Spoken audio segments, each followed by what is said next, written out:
selamat pagi hari ini kita akan mulakan sekali lagi kita punya kebaktian saat teduh. Mari kita berdiam di hadapan Tuhan. Mari kita berdoa. Tuhan Bapa kami ada di surga, kami mengucapkan syukur Bapa untuk pagi hari ini yang sudah Kau berikan kepada kami. Terima kasih Tuhan untuk istirahat kami pada malam tadi Bapa. Bapa, pagi hari ini kami mau untuk memulai hari kami dengan firman-Mu Tuhan. Berbicaralah Tuhan lewat daripada firman yang akan kami dengar Bapa. Terima kasih Yesus, kami serahkan semua ini ke dalam tangan-Mu Bapa. Dalam nama Tuhan Yesus kami telah berdoa. Amin. Mari kita naikkan penyembahan kita, hati hamba.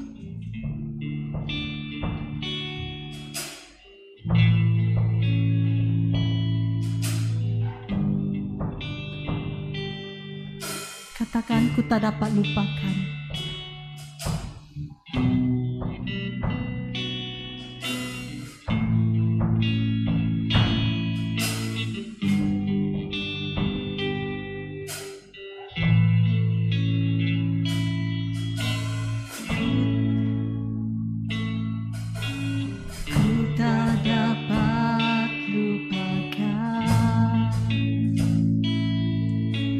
Kebaikan yang ku terima, pengorbanan-Mu yang mulia, jadikan ku berharga. Kau tulus menerima aku apa adanya, kekuatan kasih-Mu nyata memulihkan hidup kami, memulihkan hidupku. Kau bukan Tuhan yang melihat rupa, Kau bukan Tuhan yang memandang harta, hati hamba yang selalu Kau cari, biar Kau temukan di dalamku. Selama ku hidup, ku mau menyembah-Mu, sebab Engkau sangat berarti bagiku. Yang terbaik yang ada padaku, ku persembahkan kepadamu. Yesusku, Kau bukan Tuhan,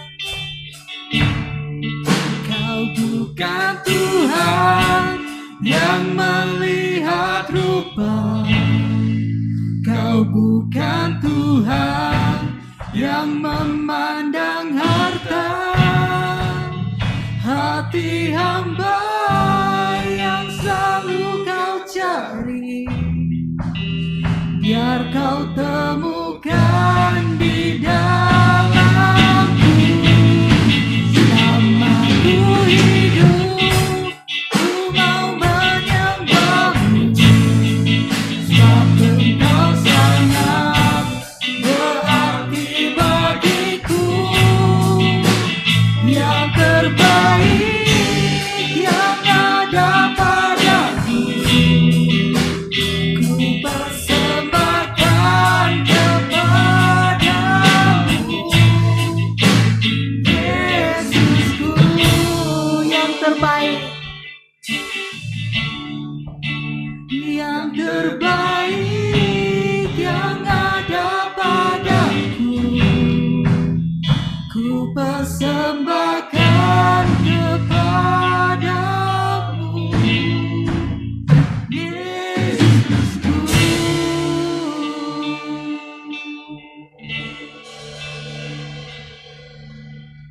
Shalom semua, selamat pagi sekali lagi. Hari ini kita bertemu kembali dalam renungan pagi pada hari ini. Saya mengucap syukur karena kita diberikan kesempatan untuk bersama-sama pada hari ini. Ya, sebelum kita meneruskan renungan dengan pembacaan yang seterusnya daripada Yakobus 1 ayat 1 sampai 12, saya membawa kita dalam doa. Mari kita berdoa. Bapa, terima kasih untuk hari ini. Sekali lagi, Engkau adalah Allah yang baik dan luar biasa. Terima kasih untuk kesempatan untuk belajar firman Tuhan dalam Yakobus 1 ayat 1 sampai 12 sekali lagi pada pagi ini. Semalam kami telah belajar bahwa cara untuk kami menang menghadapi pencobaan adalah dengan memiliki sikap yang bersukacita, sikap seorang pemenang. Dan pada hari ini kami akan belajar satu lagi perkara yang penting supaya kami dapat menghadapi pencobaan dan menang di atas pencobaan ini. Berbicara kepada kami lewat firman-Mu Bapa, dan biarlah kami diajarkan dan diteguhkan lewat firman ini. Terima kasih Tuhan. Dalam nama Yesus kami berdoa dan mengucap syukur. Amin. Nah, saya akan baca sekali lagi, tidak jemu-jemu untuk membaca firman Tuhan dalam Yakobus 1 ayat 1 sampai 12 dengan lebih laju kali ini sebab kita sudah membacanya semalam. Salam dari Yakobus, hamba Allah dan Tuhan Yesus Kristus, kepada kedua belah suku di perantauan. Saudara-saudaraku, anggaplah sebagai satu kebahagiaan apabila kamu jatuh dalam berbagai-bagai pencobaan. Sebab kamu tahu bahwa ujian terhadap imanmu itu menghasilkan ketekunan. Ini adalah ayat yang akan kita renungkan sebentar nanti. Sebab kamu tahu bahwa ujian terhadap imanmu itu menghasilkan ketekunan. Dan biarkanlah ketekunan itu memperoleh buah yang matang, supaya kamu menjadi sempurna dan utuh dan tidak kekurangan suatu apapun. Tetapi apabila di antara kamu ada yang kekurangan hemat, hendaklah ia memintanya kepada Allah, yang memberinya kepada semua orang dengan murah hati dan dengan tidak membangkit-bangkit. Maka hal itu akan diberikan kepadanya. Hendaklah ia memintanya dalam iman dan sama sekali jangan bimbang, sebab orang yang bimbang sama dengan gelombang laut yang diombang-ambingkan kian kemari oleh angin. Orang yang demikian janganlah mengira bahwa ia akan menerima sesuatu dari Allah atau Tuhan, sebab orang yang mendua hati tidak akan tenang dalam hidupnya. Baiklah saudara yang berada dalam keadaan yang rendah bermegah karena kedudukannya tinggi, dan orang kaya karena kedudukannya rendah, sebab ia akan lenyap seperti bunga rumput. Karena matahari terbit dengan panasnya yang terik dan melayukan rumput itu, sehingga gugurlah bunganya dan hilanglah semaraknya. Demikian jugalah halnya dengan orang kaya, di tengah-tengah segala usahanya ia akan lenyap. Berbahagialah orang yang bertahan dalam pencobaan, sebab apabila ia sudah tahan uji, ia akan menerima mahkota kehidupannya yang dijanjikan Allah kepadanya, barang siapa yang mengasihi dia. Saya ulang lagi baca ayat 3. Sebab kamu tahu bahwa ujian terhadap imanmu itu menghasilkan ketekunan. Apabila kita menghadapi pencobaan, kita juga sedang menghadapi ujian iman, ya. Iman berkaitan dengan Allah. Apabila kita menghadapi pencobaan, kita sedang menghadapi pencobaan itu dengan iman kita. Bagaimana kita meresponi pencobaan adalah sangat bergantung kepada hubungan kita dengan Tuhan. Ya, rahasia kedua untuk kita menang menghadapi pencobaan adalah kita harus memiliki pikiran yang mengerti. Sebab kata dia, kamu tahu bahwa ujian terhadap imanmu itu menghasilkan ketekunan. Bila kita tahu bahwa pencobaan itu adalah ujian terhadap iman kita, maka kita akan melihat pencobaan itu dengan cara yang berbeza. Kita tidak akan melihat bahwa pencobaan itu adalah kematian. kita tidak melihat bahwa pencobaan itu pengakhir kebahagiaan. Tetapi pencobaan itu adalah ujian terhadap iman yang akan menghasilkan ketekunan kita kepada mencari Tuhan lewat daripada pencobaan ini. Nah, baru-baru ini tahun 2021 ketika saya dalam perjalanan pulang balik ke rumah untuk makan, saya mendengar dalam radio dia berkata bahwa ujian bukan musuh, tetapi ujian adalah sahabat kita. Ya, ujian itu bukan musuh kita, tetapi ia adalah sahabat kita. Yakobus sadar akan perkara ini, saudara-saudari. Dia tahu bahwa ujian hidup yang datang kepadanya adalah untuk mendewasakannya. Ujian yang datang kepadanya adalah tes ataupun cara dia untuk menilai sejauh mana dia sudah dewasa dalam iman kepercayaannya kepada Tuhan. Nah, di Miri, ya, kalau kamu pergi ke Tudan, ya, saya berkhotbah sekali di Tudan pada tahun 2021. Bila kamu mau pergi ke Tudan, ke gereja Tudan untuk berkhotbah ataupun untuk ikut kebaktian, kamu akan diambil ujian, swab test, ya. Swab test di gereja-gereja lain tidak ada, ya, tapi di gereja Tudan kamu sama ada kamu demam atau tidak, bila kamu masuk ke gereja kamu akan mengikuti swab test. Kamu kena buat swab test untuk menguji sama ada kamu sakit atau tidak. Jadi apabila kita menghadapi swab test itu ada rasa gentar. Kenapa rasa gentar? Apakah karena swab test itu akan membunuh kita? Tidak. Tapi swab test itu akan menolong kita untuk mengetahui sama ada kita ada COVID-19 positif atau tidak. Swab test itu bukan musuh kita. Ia tidak sepatutnya kita takuti. Tapi swab test itu adalah alat yang dipakai untuk membantu kita mengetahui situasi tubuh kita, apakah kita sakit atau tidak. Jadi Yakobus sadar akan perkara ini. Dia melihat ujian itu adalah satu ujian terhadap iman, supaya dengan apabila dia diuji, apabila dia menghadapi ujian, pergumulan, masalah, dia dapat bertahan dalam iman, dan pertahanan iman itu akan menghasilkan ketekunan untuk terus berharap dan mengandal kepada Tuhan. Nah, saudara-saudari, apabila Allah memerintahkan Abraham untuk meninggalkan kampung halamannya, ibu bapanya, sanak saudaranya, dan pergi ke tanah yang dijanjikan, Tuhan sedang menguji keyakinan iman Abraham terhadap Tuhan. Apakah Tuhan yang menjanjikan tanah Kanaan itu adalah Tuhan yang akan memahkotakan janjinya? Dan apabila Abraham pergi meninggalkan sanak saudaranya, pergi ke tanah Kanaan, Allah mengatakan bahwa Abraham adalah orang yang beriman. Apabila Abraham sanggup mengorbankan Ishak, anaknya, dia telah membuktikan kepada Tuhan akan ketaatannya akan perintah Tuhan. Apabila Ayub diuji dengan kehilangan, dengan segala harta benda, malah kesehatannya sekali, terbukti bahwa Ayub adalah orang yang benar seperti mana yang dikatakan oleh Tuhan. Walaupun dalam ujian itu Ayub didapati tidak bercela dan tidak berdosa, seperti mana yang Tuhan katakan bahwa inilah orang yang benar. Tidak satu orang pun di dunia ini yang benar seperti Ayub. Benar, saudara-saudari. Karena ujian itulah kita akan mengenal siapa diri kita.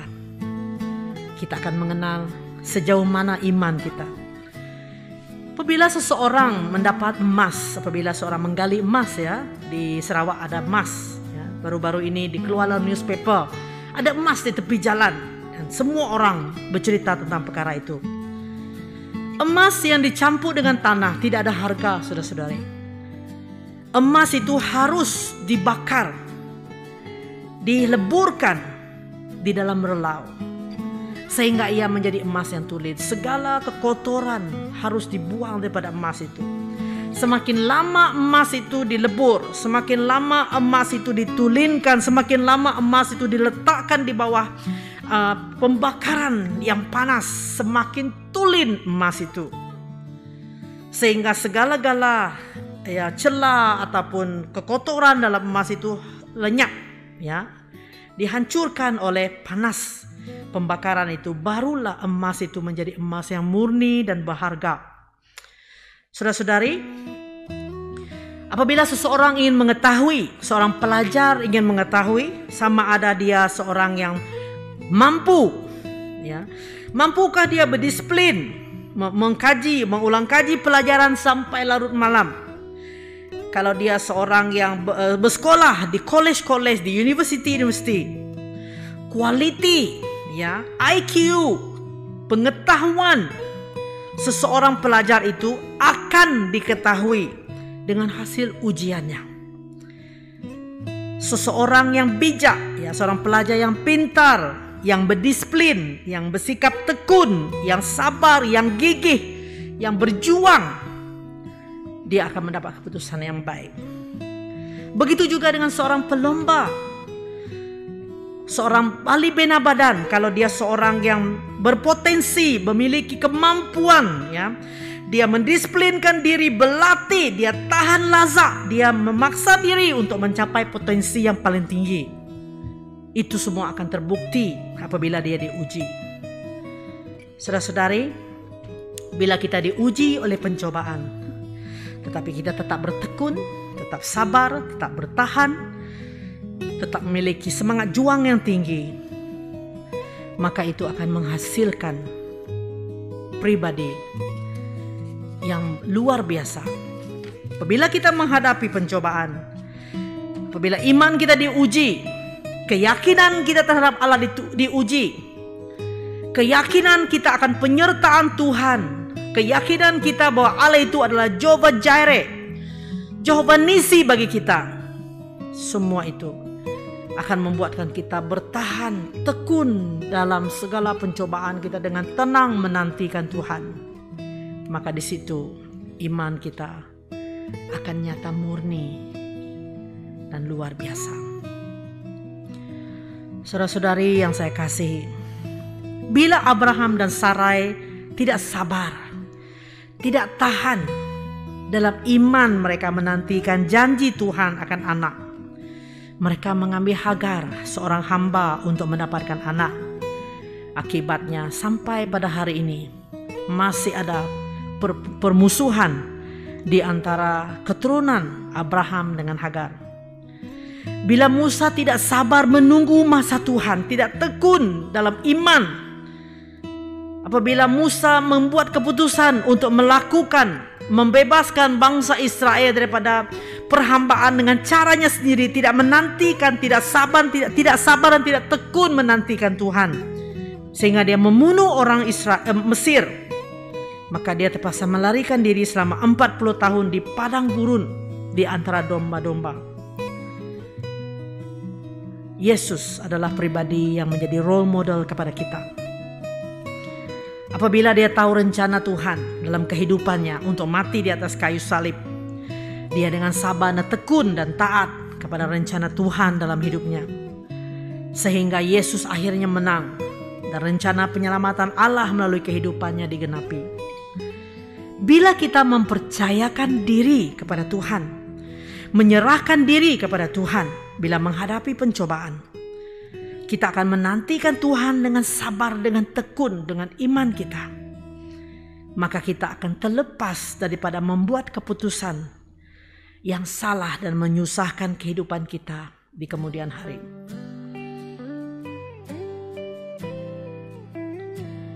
Ujian, pencobaan adalah ujian terhadap iman kita terhadap Tuhan. Jika kita menghadapi pencobaan kita dengan keyakinan akan Allah, kita akan tetap bertekun dalam pencobaan itu, dan kita pasti akan menang.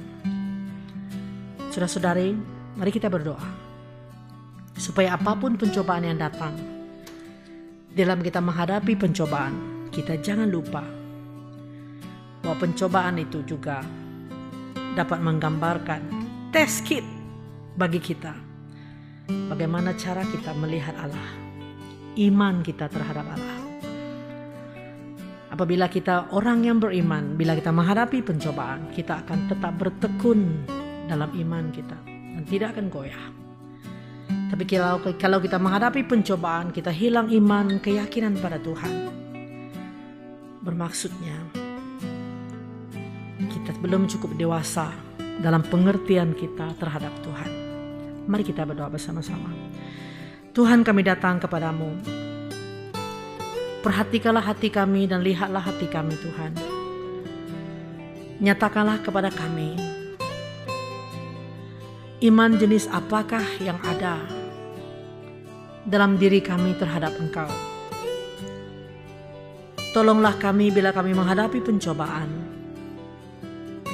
Kami akan menilai iman kami, keyakinan kami terhadap-Mu. Ampuni kami kiranya kami gagal sebelum ini. Dan tolonglah kami untuk beriman dan percaya, sabar dengan tekun menanti, tabah, taat, untuk menantikan Engkau bekerja, melepaskan kami daripada pencobaan ini. Dalam nama Yesus kami berdoa. Amin. Mari kita berdoa untuk pemimpin-pemimpin dalam gereja. Ya. Apabila mereka memimpin dalam gereja, mereka akan menghadapi banyak pencobaan dari keluarga mereka, ataupun cobaan daripada jemaat-jemaat yang ada. Biarlah mereka sentiasa bertekun, biarlah iman, kepercayaan mereka terhadap Tuhan akan didewasakan, ya, agar mereka tetap bertekun dalam iman mereka, supaya iman mereka, kepercayaan mereka, pengharapan mereka, ketaatan mereka kepada Tuhan tetap kuat. Bertekun untuk mencari Tuhan, berharap dan bersandar kepada Tuhan dalam pencobaan-pencobaan. Itu yang pertama. Yang kedua, kita berdoa bagi anak-anak muda kita, supaya mereka juga akan menilai dan melihat bahwa pencobaan-pencobaan, kesukaran-kesukaran dalam hidup mereka adalah ujian bagi iman, kepercayaan mereka terhadap Allah. Dan biarlah mereka membuat keputusan untuk menguatkan iman mereka, untuk memperbaharui, untuk memurnikan iman mereka. Mari kita berdoa untuk dua perkara ini. Mari kita berdoa. Tuhan, kami datang kepadamu, kami membawakan semua pemimpin-pemimpin gereja yang ada di seluruh Sarawak dan Malaysia, yang sedang memimpin keluarga mereka dan jemaat untuk hidup beriman kepada Engkau. Biarlah mereka, Tuhan, akan mempertahankan apabila mereka diuji, dicobai, apabila mereka menghadapi kesukaran atau masalah dalam keluarga dan pelayanan. Biarlah mereka tetap bertekun dalam nama Yesus Kristus. Tolonglah mereka, Bapa Surgawi, supaya mereka mengaktifkan, supaya mereka menghidupkan iman, kepercayaan, keyakinan mereka terhadap Engkau dalam kehidupan sehari-harian mereka, dalam mereka menghadapi pergumulan kehidupan. Tolonglah mereka, Tuhan, berikan kekuatan, perbaharuilah, teguhkan iman mereka, murnikan. Kami dukung mereka dalam nama Yesus Kristus. Kami juga berdoa bagi muda-mudi kami, Tuhan, supaya mereka melihat bahwa pencobaan, pergumulan, masalah yang mereka hadapi adalah ujian iman untuk menghasilkan ketekunan dalam hidup mereka, untuk tetap percaya dan bersandar kepada Tuhan. Jangan biar mereka goyah, jangan biarkan mereka putus asa, patah semangat. Tapi biarlah mereka melihat segala pergumulan masalah itu sebagai sesuatu yang akan menolong mereka menilai iman mereka terhadap-Mu. Dengan itu, Tuhan, mereka dapat berdoa dan meminta pertolongan, supaya iman, kepercayaan, keyakinan mereka dapat dimurnikan, supaya mereka membuka hati mereka untuk bekerja sama dengan Engkau, supaya Engkau dapat bekerja, melakukan pengudusan, pemurnian, pembentukan dalam kehidupan mereka, sehingga mereka menjadi pribadi yang beriman dan percaya kepadamu. Terima kasih Bapa, terpujilah nama-Mu. Dalam nama Yesus kami berdoa dan mengucap syukur. Amin. Saya kembalikan kepada pemimpin untuk membawa kita dalam lagu chorus, lagu yang telah kita nyanyikan pada pagi tadi. Dan disinilah saya katakan berakhirlah saat teduh kita pada hari ini. Tuhan memberkati. Kita berjumpa esok hari. Amin.